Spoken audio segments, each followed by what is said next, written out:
Good morning all friends. मेरे legal advice by Sheikh Javed Mohammad advocate channel पर आपका स्वागत है। आज का वीडियो बड़ा ही महत्वपूर्ण वीडियो है। यदि ड्राइवर निर्दोष है, उसने पूरी सावधानी बरती और उसके बाद भी दुर्घटना घटित हो गई, तब भी क्या उसको जेल भेज दिया जाएगा? तब भी क्या उसको सजा होगी? नो सर, बिल्कुल नहीं। आज हम उस निर्दोष ड्राइवर को बचाने के लिए क्या क्या कानूनी उपाय कर सकते हैं और सुप्रीम कोर्ट ऑफ इंडिया इसके बारे में क्या कहता है, इसी के बारे में दो सुप्रीम कोर्ट ऑफ इंडिया के लेटेस्ट जजमेंट में लेकर आया हूं आपके लिए। बड़े महत्वपूर्ण जजमेंट्स हैं जिसमें सुप्रीम कोर्ट ऑफ इंडिया के द्वारा ड्राइवर को बचाने के लिए सुप्रीम कोर्ट ऑफ इंडिया के द्वारा दो ऐतिहासिक जजमेंट दिए गए हैं, जिसमें मोहम्मद जैनुद्दीन विरुद्ध आंध्र प्रदेश राज्य 2000 और दूसरा है सैयद अकबर विरुद्ध कर्नाटक राज्य 1980। ये दो सुप्रीम कोर्ट ऑफ इंडिया के बड़े महत्वपूर्ण जजमेंट है एक निर्दोष ड्राइवर को बचाने के लिए, जिसका कोई दोष नहीं है, जिसने पूरी सावधानी के साथ गाड़ी चलाई, उसके बाद भी दुर्घटना हो गई। तब ऐसी दशा में ये दो सर्वोच्च न्यायालय के फैसले उस निर्दोष ड्राइवर को बचाने में बड़ी महत्वपूर्ण भूमिका निभाएंगे। इन दोनों फैसलों में एक समानता है सर, आपको मैं बता दूं। एक फैसला आया सन 2000 में, दूसरा आया 1980 में। 1980 से 90 मतलब तकरीबन 20 साल का गैप हो गया दोनों में। लेकिन दोनों में एक समानता है, स्टेट भी अलग अलग है, एक आंध्र प्रदेश राज्य का और एक कर्नाटक राज्य का। दोनों ही सुप्रीम कोर्ट ऑफ इंडिया के हैं। लेकिन सबसे बड़ा महत्वपूर्ण अंतर यह है कि तीन अदालतों के द्वारा दोषी पाया गया दोनों केसों में। तीन अदालत कौन सी?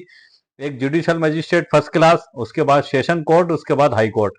तीनों कोर्ट ने ड्राइवर को दोषी मानकर उसे सजा दी दोनों केसों में, और सर्वोच्च न्यायालय ने दोनों केसों में ड्राइवर को बरी कर दिया। और उसमें यह महत्वपूर्ण सिद्धांत प्रतिपादित किए गए कि महज बड़ा वाहन है तो इसी आधार पर ड्राइवर को दोषी माना नहीं जा सकता। जब तक प्रोसिक्यूशन पूरे ठोस सबूतों के साथ यह साबित नहीं कर देता कि ड्राइवर की ही लापरवाही थी, तब तक उसको दोषी नहीं माना जा सकता। ये महत्वपूर्ण सिद्धांत इसमें प्रतिपादित किए गए हैं। पूरा जजमेंट मैंने डिजिटल ई बुक में आपके लिए तैयार करके रखा है। महत्वपूर्ण सिद्धांत भी आपके लिए तैयार करके रखे हैं। पूरी सूक्ष्म व्याख्या उस पेरा के साथ जिसमें बताया गया सुप्रीम कोर्ट ऑफ इंडिया ने, वो मैं डिजिटल ई बुक में से आपको बताऊंगा। डिजिटल ई बुक की लिंक वीडियो के नीचे डिस्क्रिप्शन बॉक्स में मेरे द्वारा दे दी गई है। यदि आपको आवश्यकता महसूस हो तो आप उसको खरीद भी सकते हैं। उसमें तकरीबन 45 से ऊपर अध्याय भी हैं और विभिन्न टॉपिकों पर विभिन्न प्रॉब्लम सॉल्यूशनों को हल करने के उद्देश्य से उसको मेरे द्वारा तैयार किया गया। अब हम चूंकि अभी हम जिस टॉपिक पर हम बात कर रहे थे उसी टॉपिक को मैं कंटिन्यू करूंगा सर आपको, कि मैं आपको बता दूं कि दुर्घटना और क्राइम ये दोनों अलग अलग चीजें हैं। दुर्घटना भी दो प्रकार की होती है, ये आपको किसी किताब में नहीं मिलेगी। ये परिभाषा जो मैं आपको बताने जा रहा हूं, ये जब हम वकालत की प्रैक्टिस करते हैं तो हमें देखने सुनने और समझने में आती है, तब हम खुद ही सीख जाते हैं कि दुर्घटना दो प्रकार की कैसे होती है। तो एक तो दुर्घटना वो हुई सर कि जो है कि एक व्यक्ति गाड़ी चला रहा है, दूसरा भी सामने से लेकर आ रहा है और अचानक दुर्घटना हो गई। कोई आपराधिक मंशा नहीं है उनकी और सडनली दुर्घटना हो गई। गलती मतलब होना थी, हो गई। एक तो ये दुर्घटना हो गई। दूसरी दुर्घटना यह है कि एक व्यक्ति के द्वारा अत्यधिक तेज गति और लापरवाही पूर्वक वाहन को चलाकर सामने वाले वाहन में टक्कर मार दी। ये दूसरी दुर्घटना हो गई। दोनों दुर्घटनाओं में सर अंतर है, आप ध्यान दीजिएगा। एक दुर्घटना अचानक हो गई।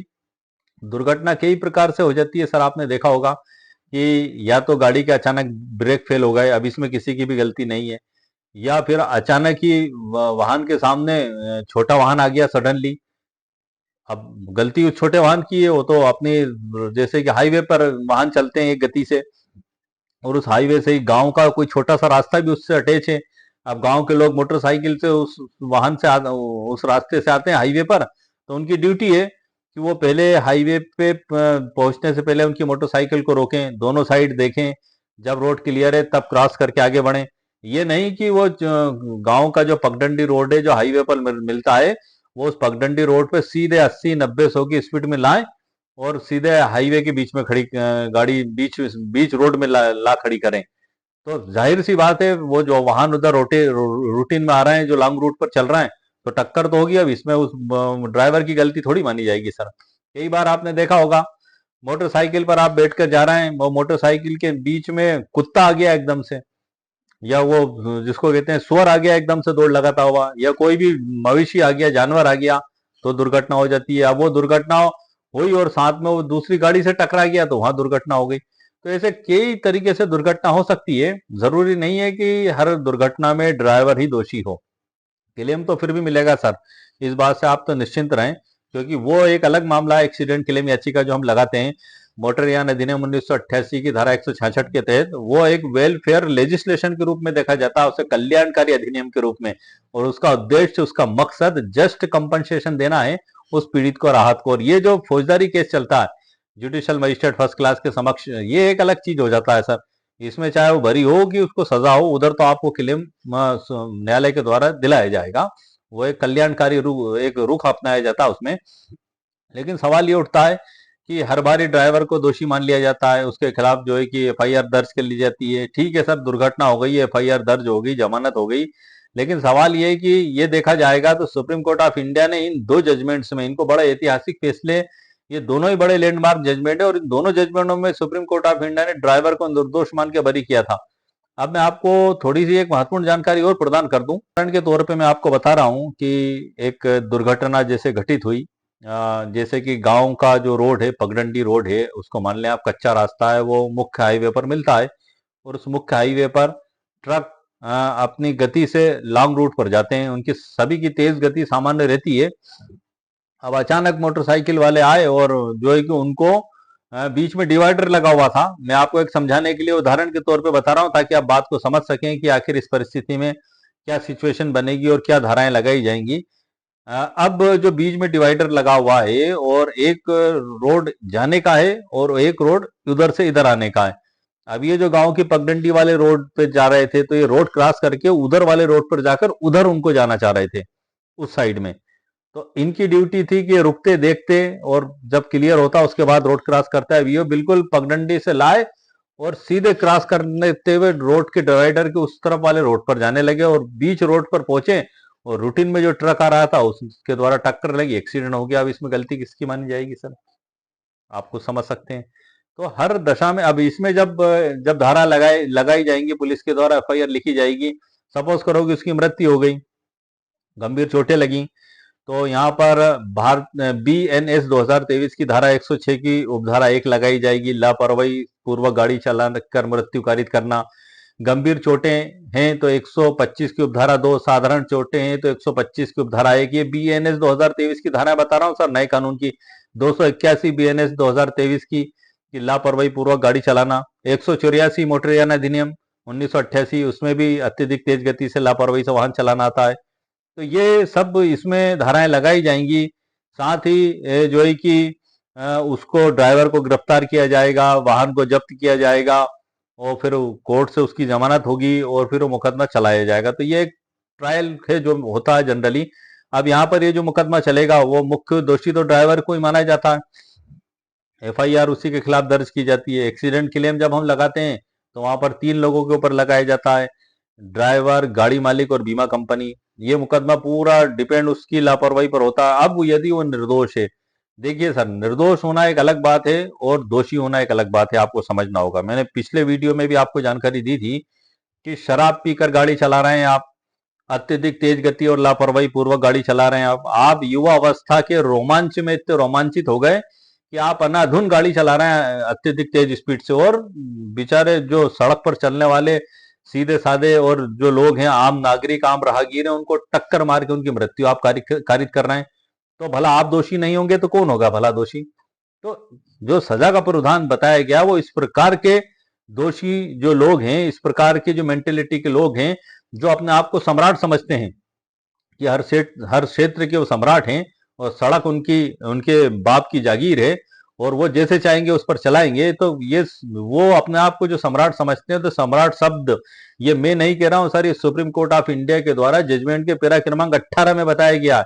ये जो मैंने आपको पहले 2 जजमेंट बताए थे कि स्टेट ऑफ पंजाब विरुद्ध बलविंदर, 2015 का जजमेंट था सर इसमें, और एक और जजमेंट था स्टेट ऑफ पंजाब विरुद्ध सोरम बख्शी, ये 2015 का था सुप्रीम कोर्ट ऑफ इंडिया का जजमेंट। इन दोनों में ड्राइवर को दोषी माना था सर, किसी भी सूरत में ड्राइवर को नहीं छोड़ा जाएगा, ये सिद्धांत प्रतिपादित किए गए थे। मगर कौन से ड्राइवर? जो वास्तव में दोषी है, अब उसका आचरण ही आप समझ सकते हैं कि जब शराब पी के चला रहा है, अनाधुन गाड़ी चला रहा है, तो सुप्रीम कोर्ट के सख्त निर्देश थे और ये सिद्धांत प्रतिपादित किए थे कि किसी भी सूरत में इस प्रकार के ड्राइवर को, इस प्रकार की गाड़ी चलाने वाले को बख्शा नहीं जाएगा, सजा दी जाएगी। वो मैंने कल ही वीडियो अपलोड किया था। लेकिन आज का वीडियो सर उस निर्दोष ड्राइवर पे कि जो ना तो शराब पी के गाड़ी चला रहा था, ना अत्यधिक तेज गति से गाड़ी चला रहा था, और ना वो उसकी मंशा ये पूरी ये थी कि किसी भी प्रकार से दुर्घटना ना हो। तो ऐसी स्थिति में भी यदि दुर्घटना हो जाती है तो एक अमूमन देखा है कि एफआईआर दर्ज होती है और सारी प्रोसीजर होती है, लेकिन अब उसको कोर्ट में हम उसको कैसे बचा सकते हैं। तो यहाँ भी सुप्रीम कोर्ट ऑफ इंडिया के द्वारा सर बड़े महत्वपूर्ण सिद्धांत प्रतिपादित किए गए हैं। वो सिद्धांत और महत्वपूर्ण जानकारियां उन जजमेंट्स के पेरा के अंदर से मैं आपको जो डिजिटल ई बुक के अंदर से दूंगा।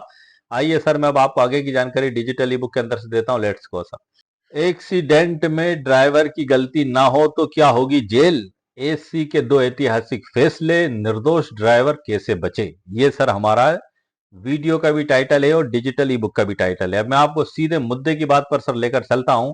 इसमें प्रस्तावना भी है, मैं स्क्रॉल करके ऊपर ले जा रहा हूं, आप देख रहे हैं ये अध्याय हैं इसमें सारे, ये तकरीबन 48-50 के समथिंग इसमें अध्याय हो चुके हैं। प्रस्तावना है, डिस्क्लेमर है, ये सब कुछ इसमें दी गई है। और यहाँ से सर हमारे मुद्दे की बात चालू होती है, जो मैं आपको बता रहा था कि इसमें जो एक्ट ऑफ गॉड और कॉन्ट्रीब्यूटरी निग्लिजेंसी, इन दो बातों को हमें समझना होगा। नंबर 1 हम देखते हैं आपराधिक कानून का जो मूल सिद्धांत है वो क्या कहता है। आईपीसी की धारा 304 ए और नए कानून बीएनएस की धारा 106 की उपधारा 1 हो गई है सर, 304 ए अब तब्दील होके के तहत किसी ड्राइवर को तब तक दोषी नहीं माना जा सकता जब तक कि अभियोजन पक्ष मतलब प्रोसिक्यूशन यह साबित ना कर दे कि ड्राइवर घोर लापरवाह था। ये बिल्कुल महत्वपूर्ण सिद्धांत है सर। दूसरा है, अगर ड्राइवर अपनी सही साइड में तय स्पीड लिमिट के भीतर गाड़ी चला रहा था और अचानक कोई विडंबना हुई तो उसे अपरिहार्य दुर्घटना माना जाता है, जो कानूनन अपराध नहीं है। दूसरा है सर हमारा, पीड़ित को मुआवजा मिलेगा, ड्राइवर को जेल नहीं होगी।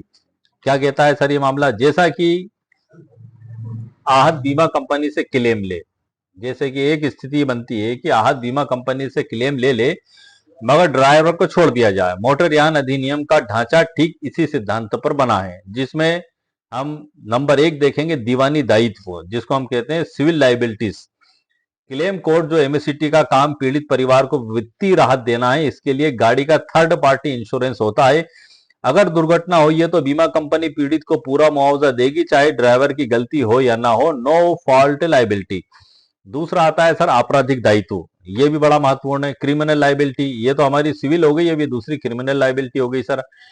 क्रिमिनल कोर्ट केवल यह देखती है कि क्या ड्राइवर मुलजिम है। अगर ड्राइवर निर्दोष साबित होता है तो क्रिमिनल कोर्ट उसे बाइज्जत बरी कर देती है, और जबकि उधर क्लेम कोर्ट में पीड़ित को बीमा कंपनी से मुआवजा मिल जाता है। दोनों का रास्ता अलग अलग है।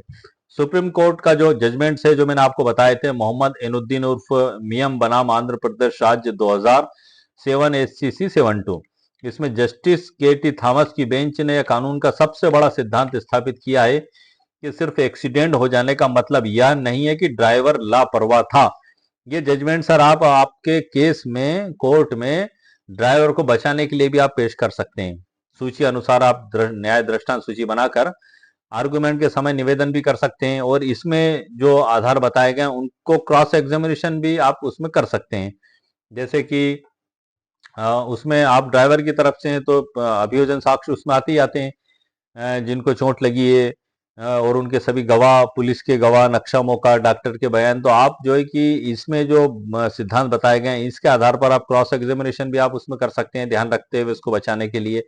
साथ ही आर्गुमेंट के समय आप जज साहब के समक्ष आर्गुमेंट को इन साइटेशंस को भी पेश कर सकते हैं, उसको बरी कराने के लिए तो निवेदन कर सकते हैं कि माननीय सर्वोच्च न्यायालय के द्वारा ड्राइवर को निर्दोष बताकर भाई उसको बरी किया गया था, सजा उसकी माफ कर दी गई थी। और हमारा भी मामला, केस और परिस्थितियां लगभग इसी प्रकार से और इसी मामले में है। हमारा जो पक्षकार है, जो ड्राइवर है, वो भी पूर्णतः निर्दोष था। उसने पूरी सावधानी बरती थी, और जो भी कारण रहा हो, जैसे कि अचानक ब्रेक फेल हो गए या अचानक ये मोटरसाइकिल से सामने आ गए या जो है कि यही रॉन्ग साइड चल रहे थे, कुछ भी जो भी कारण हो, जो आप बिल्कुल सही हैं अपनी जगह, उस आधार को रखकर आप उसको बरी कराने के लिए इन सुप्रीम कोर्ट ऑफ इंडिया के न्याय दृष्टांतों का उपयोग भी आप कर सकते हैं। इसमें कोर्ट का जो ऐतिहासिक निर्णय था कि सिर्फ एक्सीडेंट हो जाने का मतलब यह नहीं कि ड्राइवर लापरवाह था। सबसे पहली बात तो यह कही है। कोर्ट का ऐतिहासिक जो निर्णय था कि सुप्रीम कोर्ट ने साफ कहा कि किसी भी मोटर दुर्घटना में पुलिस या अदालत यह मानकर नहीं चल सकती कि गलती ड्राइवर ही की थी। यह बिल्कुल महत्वपूर्ण बात है। निर्दोष ड्राइवर के लिए ढाल का काम करती है। सर, किस प्रकार से करती है?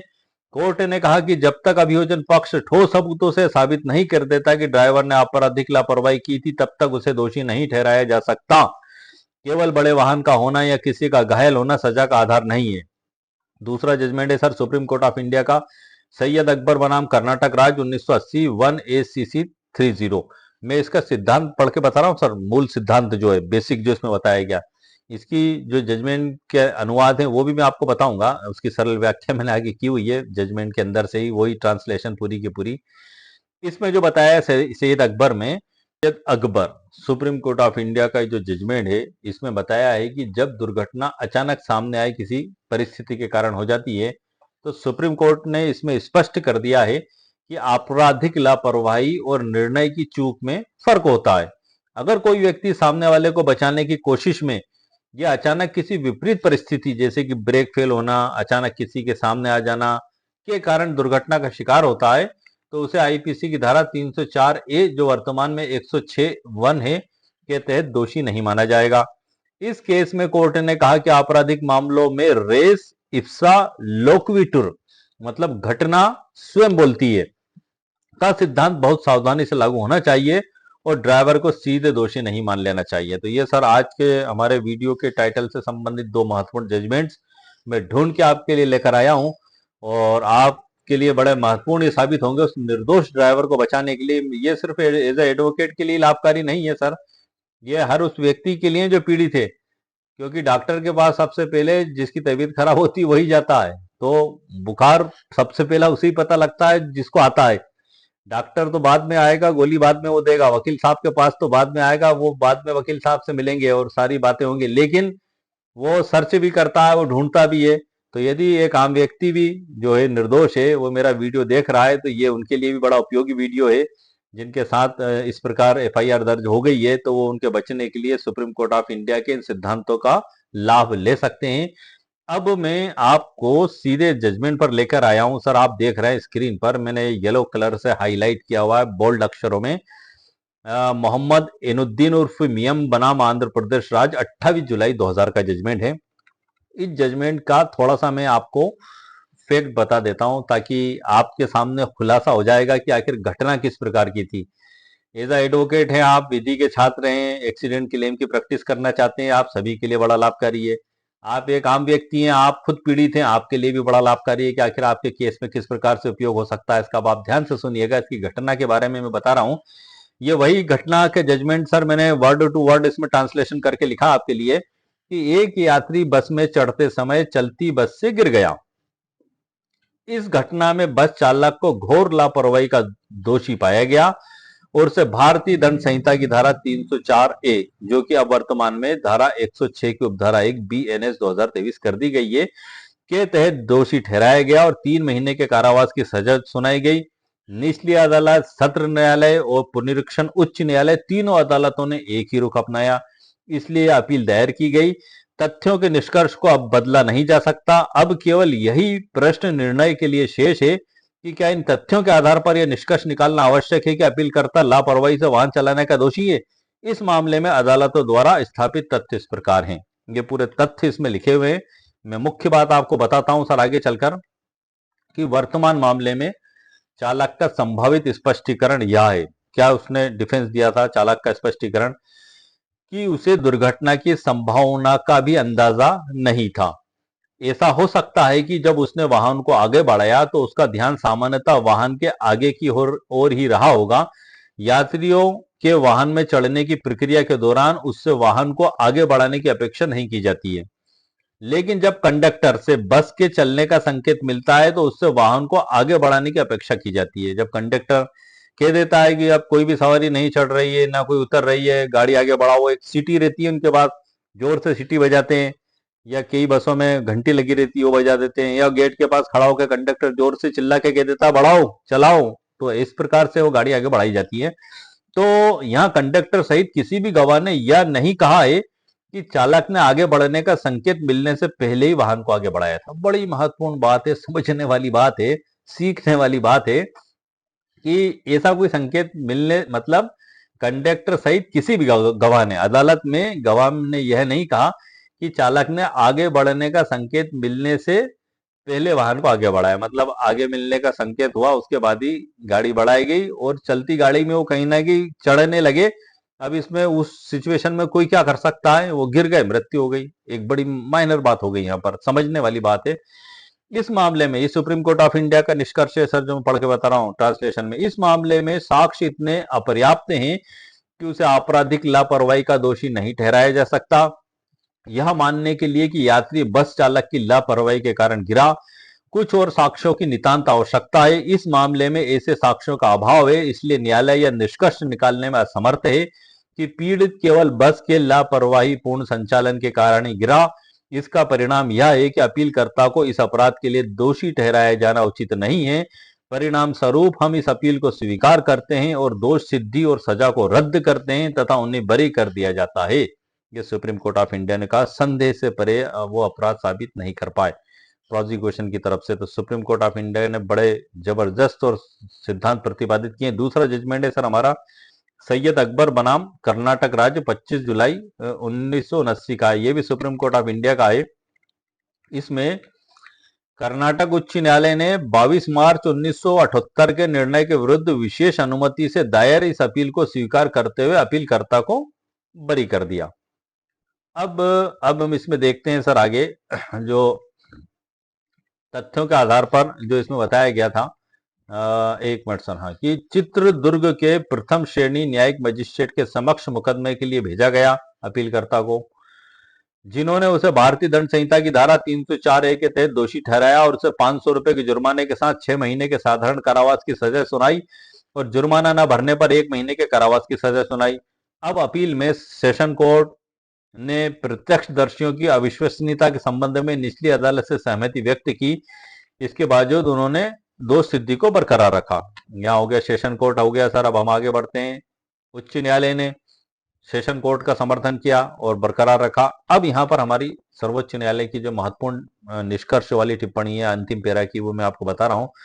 वकील द्वारा उपलब्ध कराए गए गवाहों के साक्ष्यों के अंग्रेजी अनुवाद का अध्ययन करने और दोनों पक्षों द्वारा दिए गए तर्कों के आलोक में घटना और उसके हालतों का गहन विश्लेषण करने के बाद हम इस निष्कर्ष पर पहुंचे हैं कि अभियोजन पक्ष यह साबित करने में विफल रहा है कि अपीलकर्ता ने लापरवाही या तेज गति से वाहन चलाने के कारण बच्चे की मृत्यु का कारण बना। सब कुछ पल भर में घटित हुआ और यदि अपीलकर्ता के विरुद्ध सबसे खराब स्थिति भी मान ली जाए तो भी यही कहा जा सकता है कि उसकी ओर से एक मामूली सी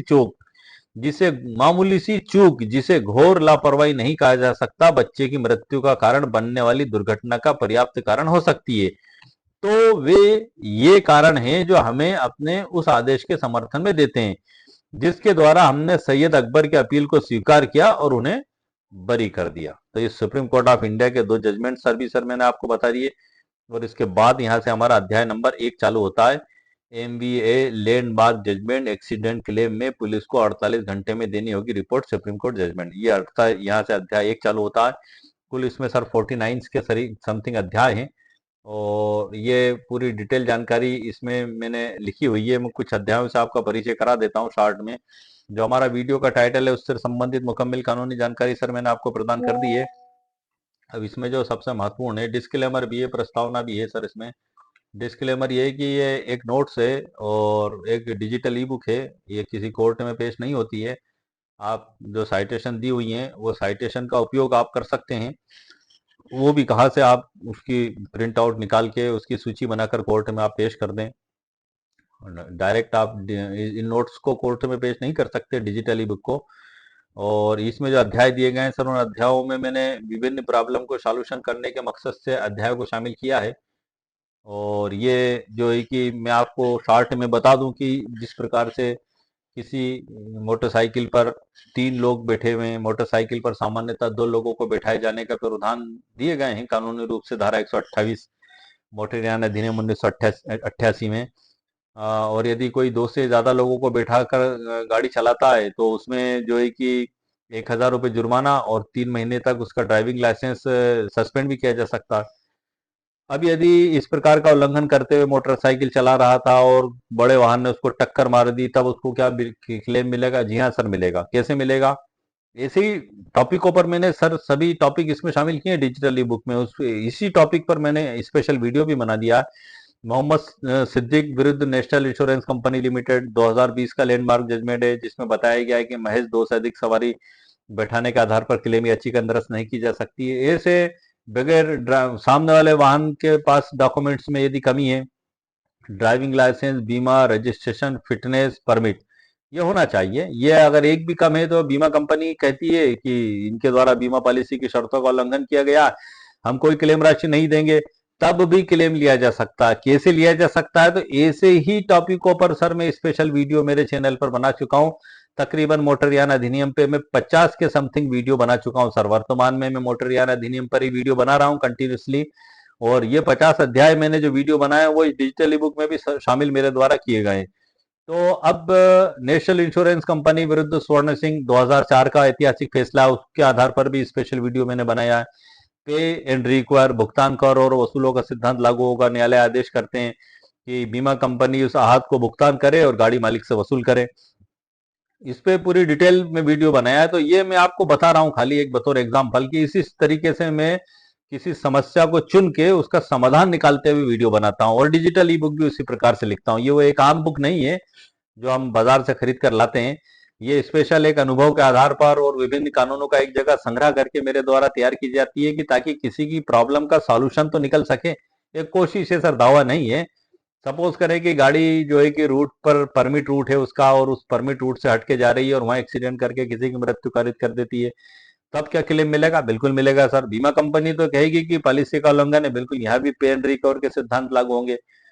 कई बार ये आपत्ति की जाती है। के नागेंद्र 2025 का लेटेस्ट जजमेंट है सुप्रीम कोर्ट ऑफ इंडिया का इसी पॉइंट पे। तो ऐसे विभिन्न टॉपिकों पर मैं वीडियो बना चुका हूँ। तकरीबन 50 से समथिंग वीडियो मैं चैनल पर अपलोड कर चुका हूँ। और निर्दोष ड्राइवर को कैसे बचाया जाएगा उसकी भी क्रॉस एग्जामिनेशन मैंने एक वीडियो भी अपलोड किया था, कि गाड़ी मालिक और ड्राइवर की ओर से कैसे क्रॉस एग्जामिनेशन की जाए। 50 क्वेश्चंस क्रॉस एग्जामिनेशन के मैंने तैयार किए हैं। उसमें स्पेशल वीडियो मेरे चैनल पर उपलब्ध है, आप देख सकते हैं। बीमा कंपनी की क्रॉस एग्जामिनेशन कैसे फेल करें, कुल संभावित 50 प्रश्न पे मैंने वीडियो बनाया है, जो भी चैनल पर अपलोडेड है। वो भी हमें फेल करना जरूरी है, समझना जरूरी है, हमारे पक्षकार को समझाना जरूरी है। क्योंकि बीमा कंपनी तो चाहती यही है कि उस जो क्लेम याचिका जिसने लगाई है वो निरस्त हो जाए, या वो गाड़ी मालिक के ऊपर ढोल दें कि डॉक्यूमेंट्स की कमी है, या ड्राइवर को दोषी ठहरा दें इसकी गलती है, ताकि उनको अवार्ड राशि ना देना पड़े। तो उसमें भी स्पेशल वीडियो सर मैं बना चुका हूँ। तो इस प्रकार से लगभग लगभग 50 से भी ज्यादा मोटरयान अधिनियम पे मैं वीडियो बना चुका हूँ। और ये अभी सिलसिला जारी है और ये जारी रहेगा जब तक कि इसके हर छोटे से छोटे पहलू पे मैं वीडियो बना दूंगा।